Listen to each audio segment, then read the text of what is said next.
Wall Street Journal says this after you were chosen to join the ticket. As the Democratic governor of Minnesota, Tim Walz signed into law initiatives allowing immigrants in the country illegally to apply for driver's licenses, qualify for free tuition at state universities, and enroll in the state's free health care program for low-income residents. Are those not magnets to draw people here, many times on dangerous journeys for themselves? And why should your taxpayers in Minnesota or across the states pay for those programs? Well, that's not the vice president's position, but I will say this. Minnesota ranks as a top 5 business state. We rank as a top 3 state for children living, and we're the top state for health care access. I would also add this. We also have some of the safest roads. Look. Tim Walz finally decided to do a real interview with a real journalist, and this gamble didn't turn out well. Shannon Bream cooked him from the start. This guy looks more nervous than an overweight cat in a room full of Haitian migrants. I'm going to show you the clips of Tim Walz, but stay till the end because I want to show you a clip of Front Lines with our girl Savannah, and she's uncovered that the migrants are actually staying for free in these houses. Let's get it. I'll catch you on the back end. I want to clarify what the law is there in Minnesota. Abortion Finder, a website that helps women find access, says abortion is legal throughout pregnancy in Minnesota. There is no ban or limit on abortion in Minnesota based on how far along in a pregnancy you are. You signed the bill that makes it legal through all 9 months. Is that a position you think Democrats should advocate for nationally?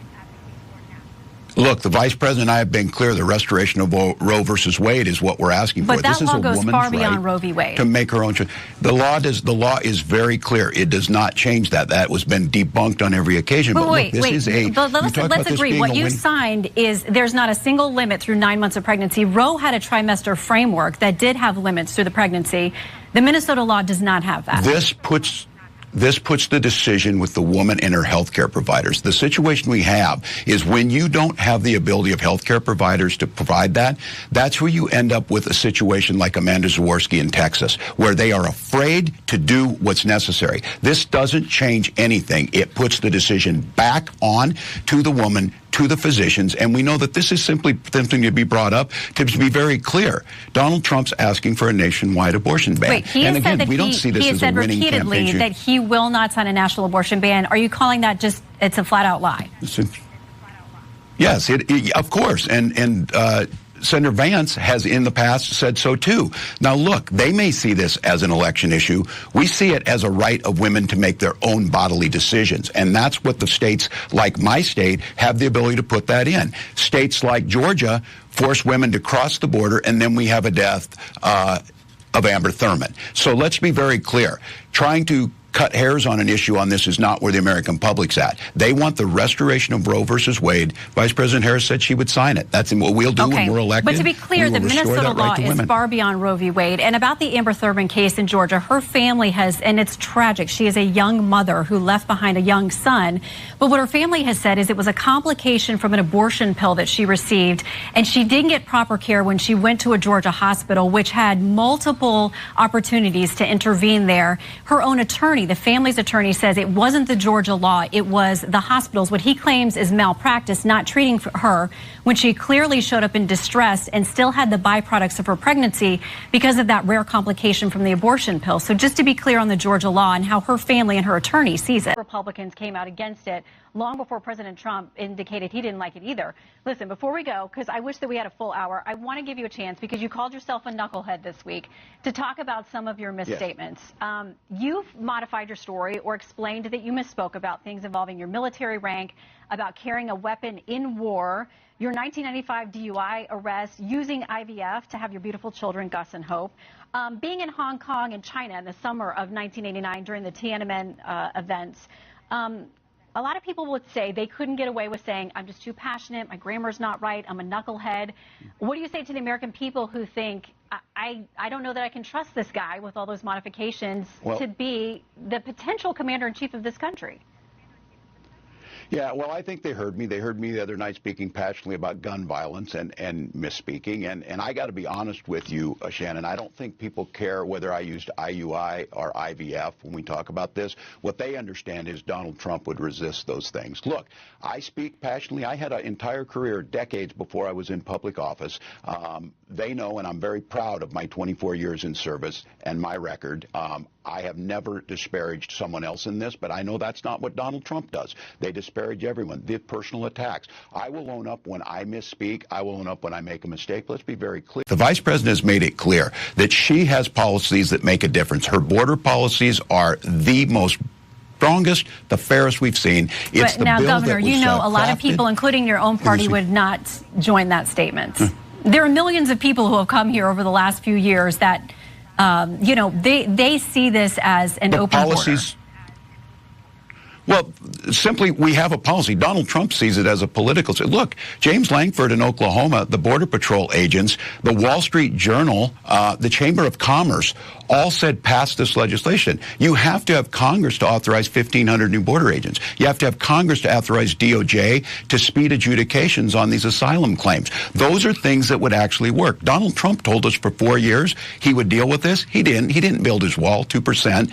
Mexico didn't pay for it. This is a real bill that has bipartisan support. It has the experts on board, and it starts to tackle these issues. And we don't have to resort to demonizing people. We don't have to resort to making up or crafting stories, as Senator Vance said he did. Those things were not happening in Springfield, but it doesn't mean that we can't pass a piece of legislation to strengthen our border. That's what Kamala Harris is talking about. Well, She's talking Governor, about solving the problem. That piece of legislation does include the wall that you guys have been so, you've disparaged that. I mean, the Vice President has as well, so I don't know if she really intends to move forward with that. But it was negotiated by 3 or 4 senators, and many Republicans came out against it long before President Trump indicated he didn't like it either. Shannon Bream cooked the whole time. And Harris is on record to show that she wants to give health care coverage to illegal migrants and decriminalize border crossing and give them a path to citizenship, even though their first act into the country is a criminal one. Now, we do have paths to citizenships. It's called legal immigration. You go through the proper channels. It's so unfair for the people that are doing it the right way. Over $200 billion has been spent giving migrants shelter, food, and Medicare. That's coming out of the American taxpayers' dollars. And they send these migrants to Pennsylvania, to Arizona, to Ohio, all generally swing states or predominantly red states. This is done by design. They're trying to put future voters in those states. Now, a lot of the states, look at California, they passed a law that you don't even need to show ID to vote. A law. Like the people at the poll, how are you going to know if somebody is an American citizen? Now, I personally have a more extreme view on that. I also think you need to show that you're not an idiot. Like, you should have to pass a small civics test in order to be able to vote. The country doesn't benefit by just, you hear this at the polls all the time, just get more voters to the polls, get more voters to the polls. Just having more warm bodies out there, if they're all stupid, this doesn't help us in any way whatsoever. It would be better to have a smaller pool of educated voters that know what's on the go. Whether they vote Democrat or Republican, that's beside the point. At least know what's going on. I know nothing about airplane engines. You don't see me going out there to fix them. This migrant problem is massive.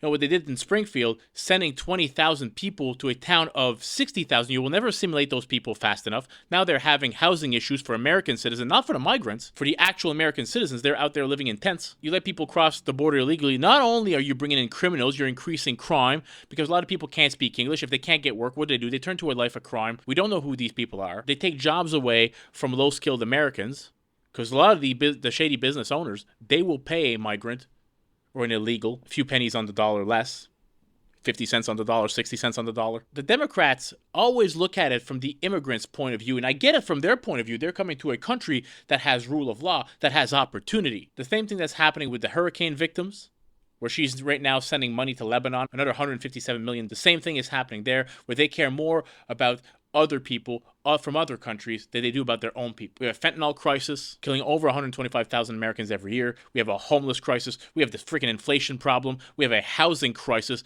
a housing market, and she wants to give people a $25,000 credit that they will have to pay back eventually. All that's going to do is just inflate the housing market even more, and she's talking about taxing unrealized capital gains. If anybody knows finance, you know how crazy that is. Taxed on profits you've not really made yet. What's next? Am I going to get taxed on a car I didn't buy? Let's get to Savannah. How much is rent here? Free. 2 years.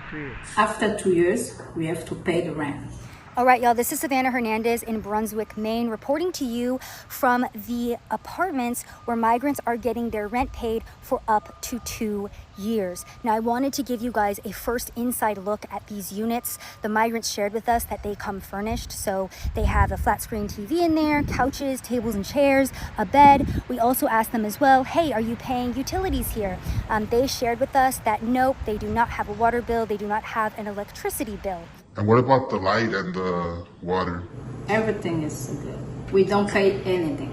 Now, I wanted to focus in on this area of Maine because there is a housing crisis going on currently for residents, and these buildings were initially created for Maine residents, but then it was decided that homeless migrants would be living here. Now, as an American, you can rent out one of these units, but a 1-bedroom is going to run you about $1,800, and a 2-bedroom is going to run you about $2,300. By the way, the average housing price for a house over here in Brunswick is about $480,000. So there was obviously a lot of outrage when it was first discovered that migrants were going to be housed here for free on taxpayer dollar. Now, I wanted to focus in on Brunswick as well because this is the same county that has received FEMA funding from that same program that spent almost $1 billion through the fiscal year of 2023 and 2024 on sheltering illegal immigrants throughout the United States of America. By the way, FEMA coming out and saying that they have run out of that funding. We are expecting another hurricane hitting. We do not have the funds. FEMA does not have the funds to make it through the season. This is why I wanted to come up this way. This is why I wanted to come to Brunswick, because I wanted to show you guys a comparison of how the federal government is treating American citizens versus illegal immigrants and migrants in this country. This is how migrants up in Maine, up in Brunswick are living. We also went to Bangor, we went to Lewiston, and there are African migrants who share with us that they really like it over here, that they've been treated very well. We spoke to Catholic Charities who told us that they are expecting more migrants. They're actually bringing more migrants up this way. Yeah, so we're expecting up to 150 refugees starting yesterday until September 30th, which is the fiscal year. And then we also have walk-in clients, which will increase those numbers. Generally for refugees that we know are coming, we help them get set up with an apartment, but we're always looking for like other landlords to work with as well for apartments. So I wanted to give you guys an idea of what was going on in Maine, the uppermost corners of the United States of America, where you wouldn't expect there to be migrants. This is a direct result of the open border, the illegal immigration crisis that has been allowed to prosper over the past 3-4 years, and it's stretching to even areas of America that you wouldn't expect. Trump needs to win. The world has gotten too crazy. It's just gotten too crazy. Hope you all enjoyed this video. If you did, smash that thumbs up button for your boy. Consider subscribing to the channel. Help it grow. I'll catch you all in the next video. Peace out, everybody.